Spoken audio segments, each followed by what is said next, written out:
Welcome back, guys, to another episode.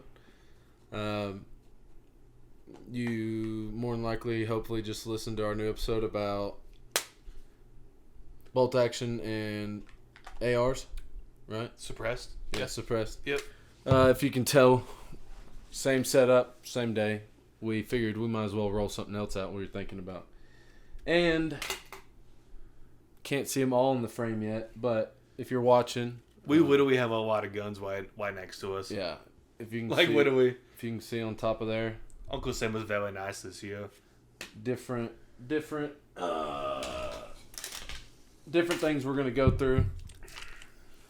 Basically, what we're about to go through is optics, different optics, what uses each optic really has, and why we run ours the way we do. Mm-hmm. So yeah, jump into it. First, let's just kind of talk about the general different categories. We don't have to go into all of them because there's so many different optics. Yeah. But generally speaking, you got high-powered scopes, low-power variables, or LPVOs. Mid-range scopes. You've got red dots, holographics. Thermals. Night vision. Red dot. Just about everything under the moon that you would think of for an optic is kind of there. Yeah. There's even like those hybrid ones that Holosun came out with. Have you seen those? Mm-mm. It's like a red dot, but it has like a thermal overlay on it. Oh, are you talking about the one that was at SHOT Show? Yeah. Where just the heat signatures are thermal and the rest of it was like normal? Yeah. I think EOTech also does it. Yeah. But Holosun just released their actual model of it publicly. I don't know why I've seen a couple videos of it, and it looks pretty sick. And I'm like, okay. But I have such a bad, not a bad feeling. It's just like I cannot get myself to buy a Holosun to save my life. I love them. I love the one I got. And I've shot with them on pistols and stuff, and I think they're great. I just can't buy one. Like, I don't know what it is. So as you can see, I don't know if you can see it. That's the same battery since I bought that sight. Yeah, and it's so crisp. Like I just don't know why I can't bring myself to buying a Holosun. And I'm not saying Holosun's the best, but it's definitely my favorite. I did look at the Trichicon RMRs. Mm-hmm. Those are expensive. But you know what convinced me Holosun over the Trichicon? Solar power. Yeah, and that's the main reason this has been the same battery. Yeah. Because originally this was going to be my carry gun and kind of shit hits the fan pistol. That was before I met my sweet darling over here, my CZ. But my main thought behind it was originally before I souped it all out, put all the aftermarket slide, spring, barrel, all that. This was going to be my go-to gun, and I wanted something that I didn't necessarily have to worry about batteries on the go. Yeah. Because, your battery dies on you in the middle of a firefight. Hopefully you got backup iron suppressor height sights, which you should. I don't on this one.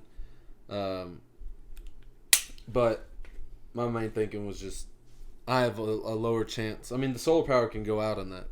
Definitely, but I have a lower chance of necessarily needing to run and grab batteries over other optics. Yep. So let's start off with red dots then, because you already kind of started with it. Okay. But how about we do rifles and then we switch it over to pistols, because they're kind of two different things. Yeah. And they're the same thing, but two different things. Yeah. You know what I mean? So go into rifle. Yeah. Well, yeah. So let's go into rifles and shotguns. People throw red dots on shotguns for like turkey hunting. Well, I guess we could just do rifles in general, like all different optics. So we'll start with red dots. But so rifles, bolt action, breakovers, lever actions, AR, gas powered. Anything nowadays. Yeah, any sort of rifle. You can run. Which technically, according to the ATF, anything that's 16-inch barrel or longer. Rifle, but as you can see, or an AR pistol. Did you bring your? I did not. No. Okay. Well, for legal reasons, I'm gonna consider this pistol, but it is a pistol. Yeah. Well, I'm gonna call it a pistol. Yeah. Yeah. But for the video, yeah, it's a pistol. Anyways, yeah. So going into it, red dot uses. for rifles, and we're gonna break red dot and holographic into different categories. They're the same thing though. But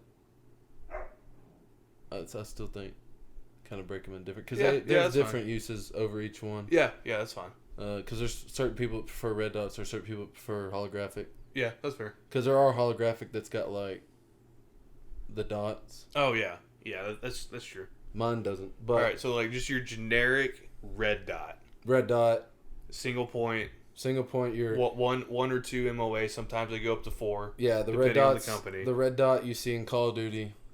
Yep. Yeah, just that single dot. That's your Sig Romeo ones. That's your Trigicon MROs. EOTech has red dots, I thought. No, just holographic. Is it? Yep.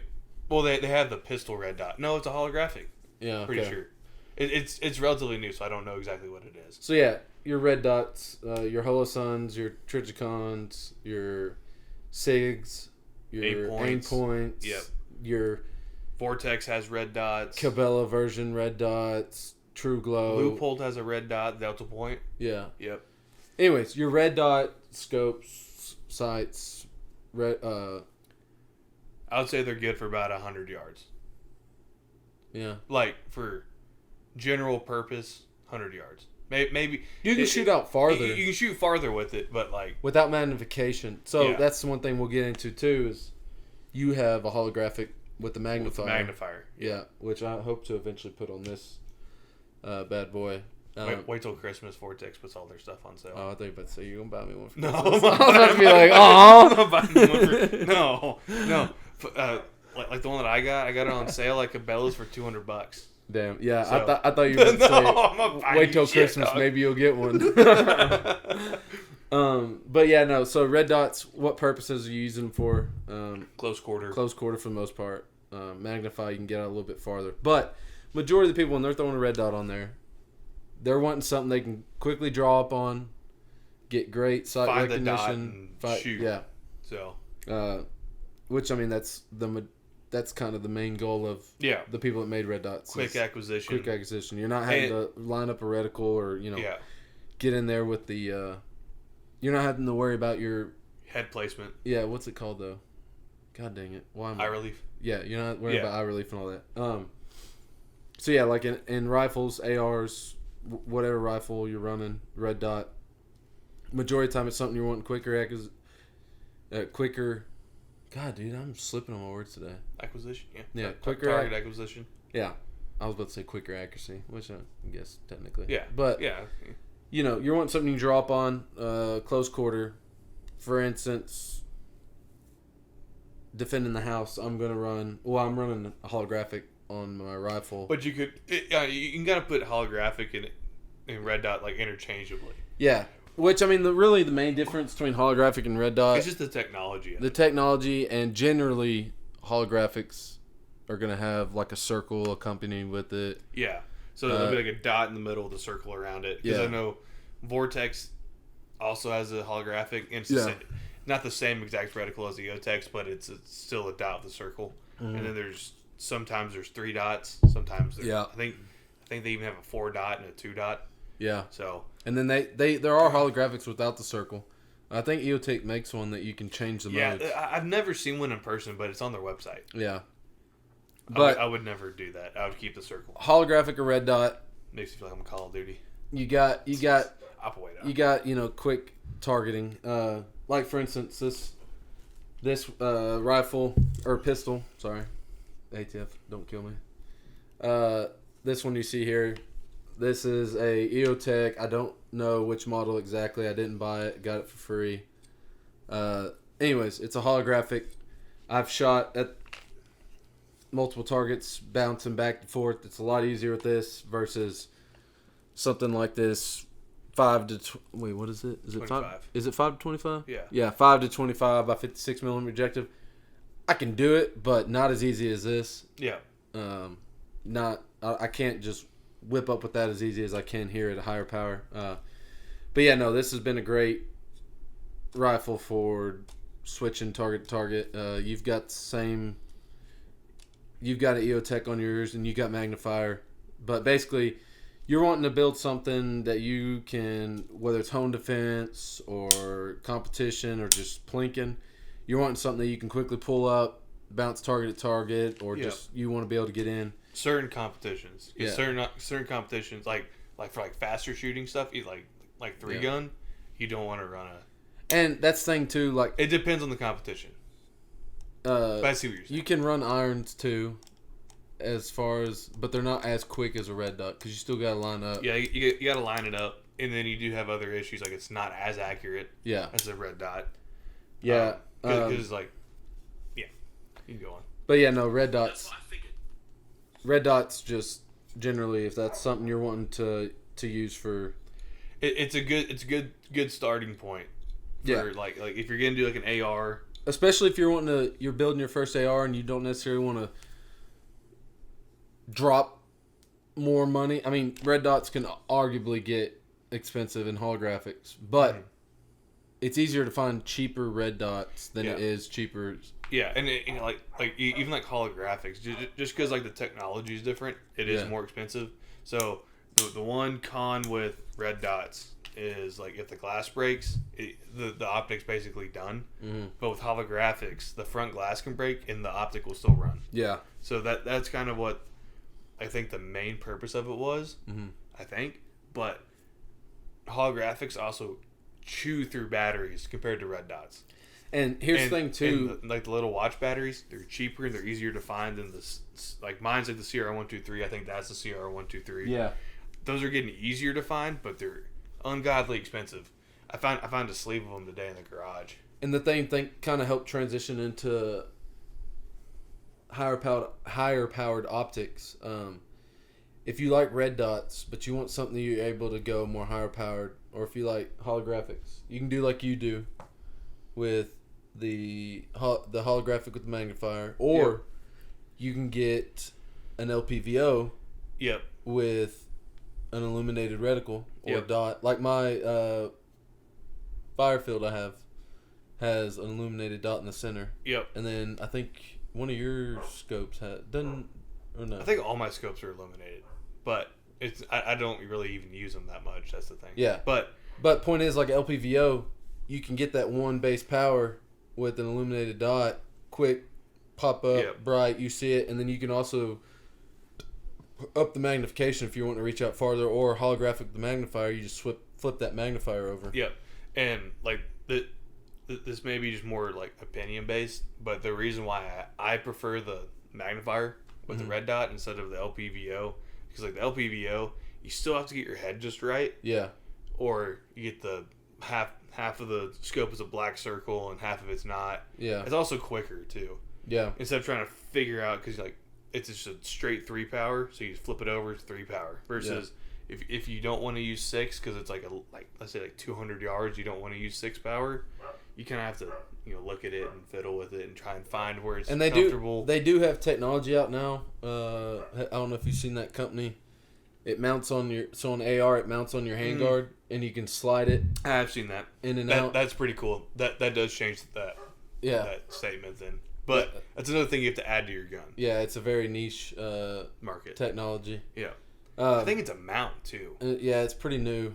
Yeah, it came out last year. It's a whole mount and everything. Yeah. Versus LPVO is a good option though. It's like I think it's the best all around. Thing. I just prefer the EOTech with a magnifier. Yeah. So, but getting into the magnified thing is so you want something for further distance. So you start looking into more LPVOs for base stuff, or if you're wanting to really reach out there, you look at something like a 5-25, or you look at a 2-10, 2-10, or there's a what is it, like a 4-12, or no? There's 4-12. There's 5-15. I'm trying to think what this 3-18. This one is a 4-16. Yeah, 4-16. Yeah, and it all depends on the company because they all have different. Yeah, but there's like that general, like here's what it is. So like loophole. Fun fact: if it's like a Mark V. If it's gonna be 5-25, 3-15. It's multiples of 5. Yeah, basically, 4, it's going to be multiples of 4. So 3 to 12, 4 to 16. Oh, I see what you're saying. Yep. But that's the thing about when you get into magnification. There's so many different ways you can go with it. So with like a 5 to 25, that's more of like a precision scope. Yeah. I would consider. So I'll tell you my reason for having that scope on that rifle, and then having this scope on this rifle, and then I don't have my other one in here, but my Weatherby has even smaller little scope. My main reason between these two rifles having the different scopes they do is weight. Yeah. So this is a little bit lighter setup. This is kind of like my Coyote deer rifle gun. I mean, it's like most of mine. So this one's a 4 to 16. I think it's a 30 millimeter tube, and it's like 40, and then a 44 millimeter objective. Yeah. So it's a little lighter than the 5 to 25 with the 34 millimeter tube and 56 millimeter objective. Because this rifle's already heavy. The Bergara. Yeah. It's already a heavy summer gun. For the most part, it's my lay down bench gun or out in the field shooting farther. So since I'm going heavier or bigger tube and bigger objective, I can go down in glass quality just a little bit because I'm getting with that bigger tube and that bigger objective, I can gather a lot more light. Yeah. Versus my 44 mil objective, it's a little better quality of glass, so I can still gather great light, but in a smaller platform. Yeah. That was kind of my reason behind those. And then you've got a 32. 32. And what but was your... it's a 2 to 10, so you don't need the bigger objective. Yeah. And like from my experience shooting like lower light, I guess like dusk, it works perfectly fine. Yeah. You can see the targets you need to. Really gathering the light is for when you're reaching out farther. Yeah. You're wanting to really... Yeah. And I've only shot this gun out to 650, and that's about the limit of that scope. I can't really... It won't zoom in any more than 10. Yeah. And when I start going out that far, I want a little, like, not like 25 power. Yeah. I want like 15. Like 15 to me is like that sweet spot. And really, most of my deer hunting that I've done with this rifle, I don't necessarily need this big of a scope. Yeah. But it's what I want this gun to be capable of doing, 308 and everything. I also went with that scope in this rifle just for... I wanted to kind of go with that... More tactical. That more marksman look to it. Oh, yeah. That's why I got... I mean, I mainly run the nightshade or the sunshade because it does gather so much light that certain times of day, if I don't have that on there, I'm freaking bright as hell. In that Blinds you a little bit. Yeah. But I like... Because so where I hunt at, my mom is probably 700 yards away from me. Like her feeder. And I like with this, I can zoom in and it'll make her feeder look like 100 yards that far out, you know? Yeah. Just, not that I'm shooting her way, but I can still look out that way and see what's coming. Yeah. Because hers do travel towards mine during the evening. Yeah. And then, so what I have realized, though, like, in just my experience over the years of shooting all sorts of different glass on my guns, other people's guns and stuff. So with, like, a 25 power scope, like, if that was a 30 mil tube, which I have shot a 6.5 Creedmoor with. That was when I first broke 1,000 yards. That was fun. Yeah. But it was a 30 mil tube, 5 to 25. I don't remember what company it was. I think it might have been Loophole. But it was a 30 mil tube. And just for shits and giggles, I backed it down to 10. And the clarity compared, because this maxes out at 10 versus that gun maxes out at 25. The clarity difference between that scope and this scope, completely different. Yeah. Because it does gather a lot of light, a little bit more detail, but because it was a first focal plane scope, dude, that reticle was thin. Yeah. It was so thin compared to this. Yeah. It's kind of just a balancing act with... And that also has to go with the manufacturers and everything, the way they build their reticles. Yeah. But I will say, too, God, what was I about to say? Oh, the thing about this scope, too, is this is a newer model that Vortex came out with. It's the Vortex Venom. It was meant to be their like entry level marks or precision scope. Yeah. So it's kind of got like a little better glass. I want to say I want to say it's almost clearer than my. I think it's Viper glass. Yeah, I'm pretty sure it's Viper glass. This is a Viper. Yeah, and I want to say it's just as clear, if not clearer, just because the bigger objective and everything. But the Venom is definitely a great scope for lower price, but you're getting a lot to it. Yeah, and the difference between these two scopes also, this is God, I always get it mixed up. The one that doesn't zoom in on the reticle.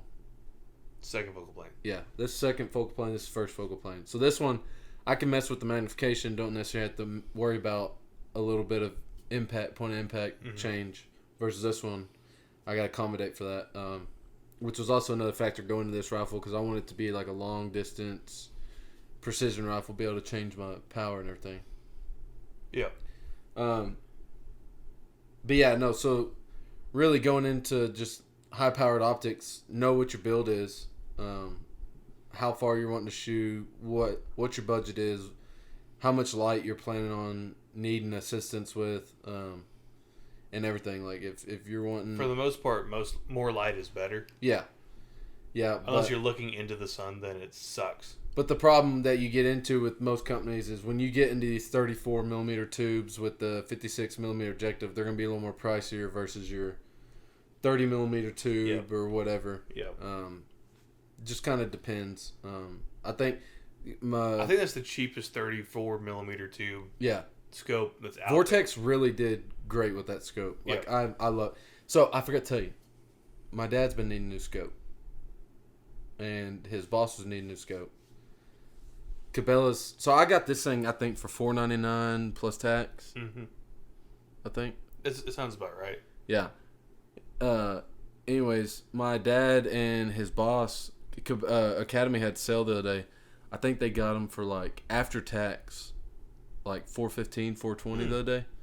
Maybe it's a little cheaper than that. But anyways, my dad picked one up for his 780. Mm-hmm. Am I thinking right? Yeah, his Ruger 780, is Remington 780. I can't remember. Anyways, he picked one up, and then his boss went and picked up two of them. So they're relatively cheaper, because my Viper was like 700 something. Yeah. And a lot smaller tube, a lot smaller objective. Well, not a lot smaller, but smaller. But yeah, the great glass. But point is you can find deals out there for those. But it just all depends on what you're wanting, what your budget is. My Weatherby that I've been shooting since I was a kid probably got more bodies on it than any of my rifles. That one's like a little, I think it's something like that, but it's a lot cheaper value. I can't remember what. I think it's a Tasco. No, it's not a Tasco. I think is it a Nikon? Yeah, it's a Nikon. You're right. It's a little cheap Nikon, and that scope's done me great. Yeah, it's not as good as any of these that we got on ours. But they also don't make scopes like they used to anymore. Yeah. Like Nikon used to be pretty damn good. Mm-hmm. They don't even make optics anymore. Yeah. So I think they still make binoculars, but they don't make actual like scopes. But yeah, Vortex has been great to me. I know you run Vortex. On just about everything. Really, all the companies are great now for the most part. Vortex, I just always like because we shot for them in archery, and then they just have great warranty policies at all of them. Like every binoculars we've had, because we've ran through their binoculars over the years, no questions asked. They repair them. Mm-hmm. They've just been great to me, at least. But yeah, no. So then getting into the high powered, you got your high powered options, and then next, rifle wise, you've got night vision, you've got thermal. For when it goes into the night setups. I don't run night vision. Night vision's great. I think it has its uses.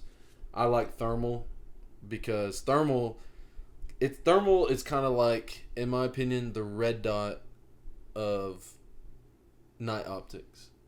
As far as you can quickly draw it up and you see everything. Versus night vision, you only see what your IR is illuminating. Yeah.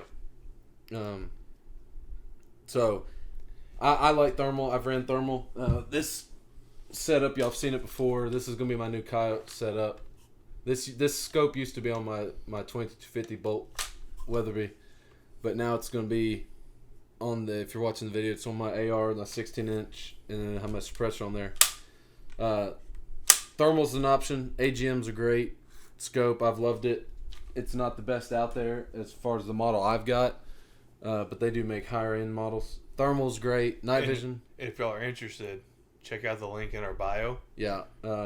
Texas 6. Not Texas 6. Farrell, Texas. Farrell, Texas. Here in Central Texas area. Check out the link. They're a AGM dealer, Pulsar dealer, iRay or Infraray. They also do actual night vision too. Yeah. Not just thermals. Yeah. So then they also have like all the setups. Like they have all the helmets. They have all the attachment binoculars points. and everything. So I run AGM for my thermal. My dad runs Infraray, I believe. Mm-hmm. Both of them have been great. We both like ours. But yeah, thermal's been a great. As far as, so mine's not like a high powered thermal. I can't remember what the magnification is on this one, but it's been great for coyote hunting. I think we've put up videos before of like the fox and pigs and everything. It's been great. So my thing is between night vision and thermal, because my dad used to have night vision. I've shot with both. Night vision is great for really identifying your target. Yeah. Because obviously you get a lot more clear picture and everything. Thermal, though, is just great for... I mean, you can definitely identify your targets out to a certain distance with thermal. Thermal is just great for if you're coming up on pigs or coyotes. It's good for spotting. Yeah. Because, like, you run up on a field, you can scan with the thermal, be like, there's something 300 yards out, can't tell what it is. Yeah. And if you run the setup right, like me and my dad did it a while back, I would scan with thermal, and then he would shoot with the night vision. Because then I could be like, hey, look, about 400 or 500 yards out, something's coming towards us. And then he would look with the night vision and identify, oh, yeah, that's a pig. Or because coyotes are pretty easy to determine whether they're a cow or not. You know, you can obviously tell the difference. But pigs at distance can look like calves or cattle. The last thing you want to do is shoot a cow. Yeah. Very expensive and criminal charges if the situation's right. Something you definitely don't want to do. To ruin your night, possibly ruin your life. Just not a very good thing. Which that even comes with anything. Night optic, day optics. Verify your target before you pull the trigger. Yep. Don't just shoot because you see something moving. That's probably one of the worst decisions you can make. But yeah, that's kind of really all with the thermal night. There's especially with technology as it's advancing, there's becoming more and more options as time goes on what you choose, night vision or thermal, how entry level you want to get. I would definitely say it's one of those things, kind of like with ARs when you're building an AR, it's worth putting a little more money into it at the beginning, because if you invest in a lower quality thermal or night vision, you're gonna not like it. Yeah, it's the same thing with scopes too. Yeah, and red dots. Because any of them, I've had a red dot fail. Yeah, I don't remember what company. It was a cheap red dot, but it failed like 4 different times. Yeah, like just would shut off, like fresh battery, throw it in, turn it on. Well, that's the thing a lot of people don't think about with red dots and stuff. They do have a life expectancy, shot wise. X amount of rounds you put through it, that vibration and everything, it does some wear and tear on the electronics. 10 shots, fuck that thing up. Yeah, like bad. And that's like my Holosun. I've put thousands of rounds through that pistol now with that thing on there, and it's still held tried and true. Versus if I were to get some, not knocking Cabela as a company, but they're known for their brand being a little cheaper. Yeah. If I were to throw some Cabela's optic on there, it probably wouldn't be still held up. Yeah. And then, going back on onto that, like pistol red dots. That's really where that matters. Yeah. Because with like a pistol red dot, it's on the slide. That's where all the motion is. That's where all the action is. Well, you got to think too. So like, pistol red dots. One of the great things on a well-made one is it's not just a sight. You can also use it for racking. If you're watching the video, like I can put my hand on this thing and rack it back. They've shown it in plenty of videos as far as like self-defense or shit hits the fan. You know, my hand gets injured or whatever, and I have no use of one arm. I can still slam this thing on a table, rack it back, or grab it on my belt, whatever. Yeah. It has more use than just something that you're using to acquire your target. And then shoot. So, this is going red dot versus iron sight with pistol. Mm-hmm. Well, what do you prefer? So, because I think like a red dot on a pistol is basically cheating. Because if you zero that thing right, dude, it's perfect. Yeah, maybe competition wise, self defense wise. So as a carry gun, it's hard. It's a most debated topic as far as reticles or red dots on a pistol.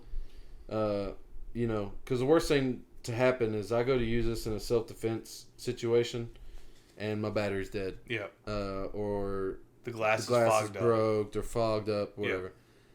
But if it works in the time of need, which that's always why you should run backup irons with your red dot and practice with them. Yeah. But self-defense situation, I don't have to think as much. I don't have to, you know, all I have to do is someone's coming at me, I hold it up, and I've got the red dot. All I have to do is worry about that red dot. Boom, I see it. Yeah. Versus I'm not sitting there having to line up the 3 dots or 3 whatever. I like the red dot on the pistol. I've only ever had a red dot on the Glock 19. I've liked it so far. It took a little bit getting used to. It's not like shooting a red dot on a rifle at all. It's definitely got some learning curve behind it. But once you figure it out, honestly, if I could have a red dot on my CZ, I'd probably have one on there. I don't have the cut for it, but I like it. Once I got used to it, I like it. Irons are great on pistols. I have no issue with irons, but for certain situations, I do like the red dot. It does sort of feel like cheating, like you're saying. Yeah, because like you point that dot, because like what I learned with pistols is because like if you even can't your pistol even like a little bit, and you don't feel it in your hand, that red dot will show you. Yeah, and where that red dot is, so if you're like aiming down the sight, it's a little bit to the left, it's gonna hit where that dot is. Yeah, that's kind of what I've learned through a little bit of competition with it, and then just overall just practice. Mm-hmm. And you realize how much you actually shake.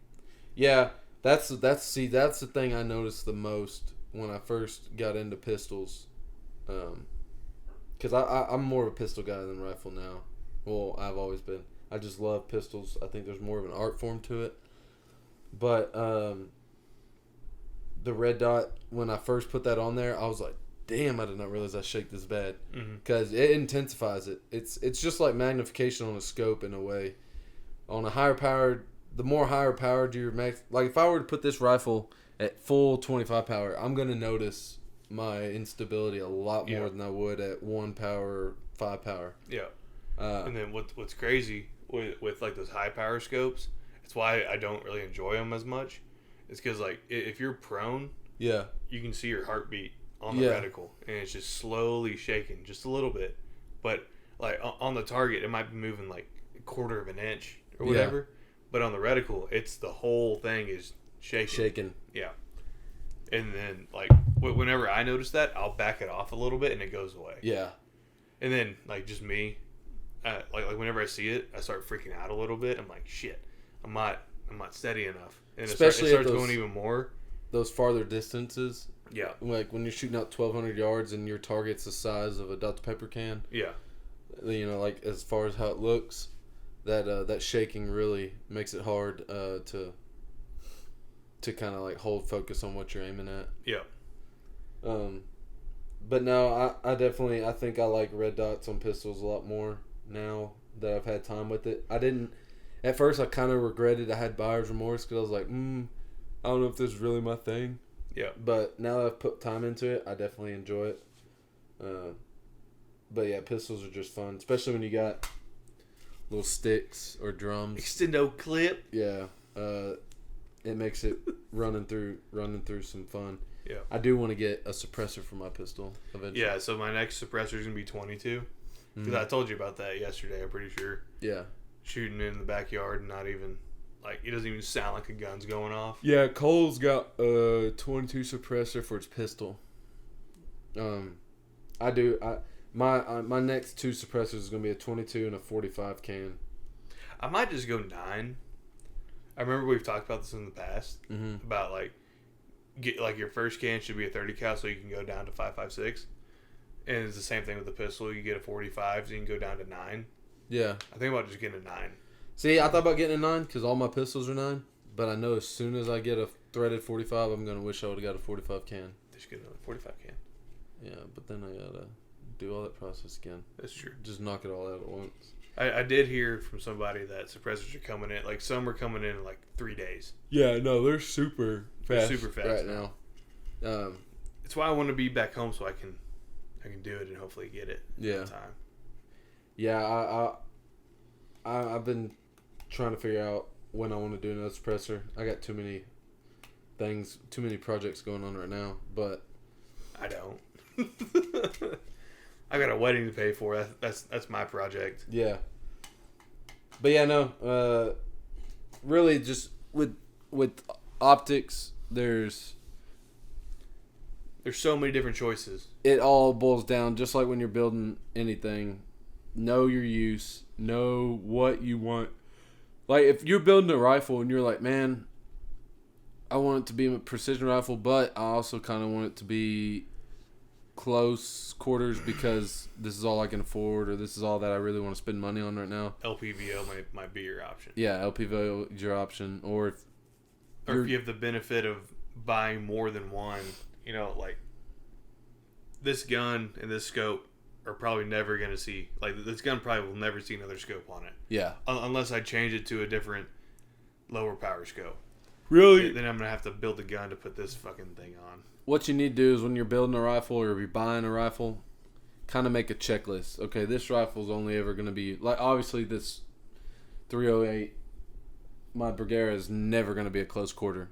Like, I'm not going to be running through clearing a house with this thing. So that's why I've got it set up the way. Come on, Chris Kyle. Yeah. And then same thing with the AR pistol. This isn't going to be a 1,200 yard precision gun. So that's why. Chris Kyle. That's why I went with the holographic. It's just all kind of think about what you're doing, what you're using it for. Yeah, for this setup, I want to use it for pigs. That's why there's not a 25 power scope on it. Yeah. And I bet a 25 power scope could benefit this gun. Yeah. For like ultimate precision, but that's not what I basically bought it for. Yeah. It's like the same thing with your AR with your thermal. Like, the thermal's going to be on that gun probably for quite some time. And I do have an LPVO that I slap on it if I need to, but as of right now, it's my thermal setup. It just all kind of depends on what you're using the gun for and what you want it to be for. When it comes to pistols, you do what you like. Yeah, do what you like. You either run irons. You're really not going to see any distance benefit running irons or running a red dot. I think it's easier to shoot longer distance with the red dots, though. Yeah, it is. Because it's the... But as far as magnification. yeah. Oh, yeah. Unless you're running a big old 357 Python with the scope on it. Which I've heard is kind of fun. Yeah. But I don't ever want to get into that. Yeah, I had a neighbor one time. When I got out of shoulder surgery, there was a rattlesnake in our front yard. And I waddled out there, all gimped up. I had my shotgun, about to shoot that thing. He comes running across the yard with the big old 357 and a scope on it. He's about to shoot that rattlesnake point blank, and I was like, it's okay. I'll just shoot it with this shotgun real quick and be done over with. Yeah. But yeah, that's all I got. That's all I got. Another quick, easy one. Leave comments and leave a comment if you want more in depth on one of the setups, or if you have questions like, hey, first time buying a deer rifle, what should I look into, that kind of thing. And we can do more in-depth videos of optics for precise stuff. Which we do have some stuff kind of planned. Yeah. But it all depends if I'm stuck at home for a little bit or not. Yeah. Which I kind of hope I am. But we definitely are going to have a lot more range stuff coming up, hopefully. With him being home. In like way more in-depth stuff. Like we'll go actually shooting with this Bergara and they give like our honest opinion about it. Mm-hmm. Like we'll start throwing out reviews. Maybe some friendly competition stuff. Yeah. You know. Maybe we'll run into the guy with the iron sight. What was that? Mosin That dude cheated. Was that a Mosin Nagant? Yeah. Yeah. No, I'm talking about the M16 clone guy. Yeah. Remember how he was cheating? With the iron... With the carry handle, and it had like the yardage stuff on it, so he would click it to the yardage. Yeah, at first it was impressive, and I was like, oh, okay, maybe he knows his gun. And then when we started getting out to like 400 or 500 yards, and he was still hanging with us with irons, and we saw he was adjusting... that was cheating little bastard. Yeah, because the original bet was we all stay on base magnification. Yeah, and single power. Yeah, the Mosin Nagant guy, he was more impressive than the M16 guy. Yeah, but let us know. Until next time, stay safe, stay active, and enjoy the outdoors.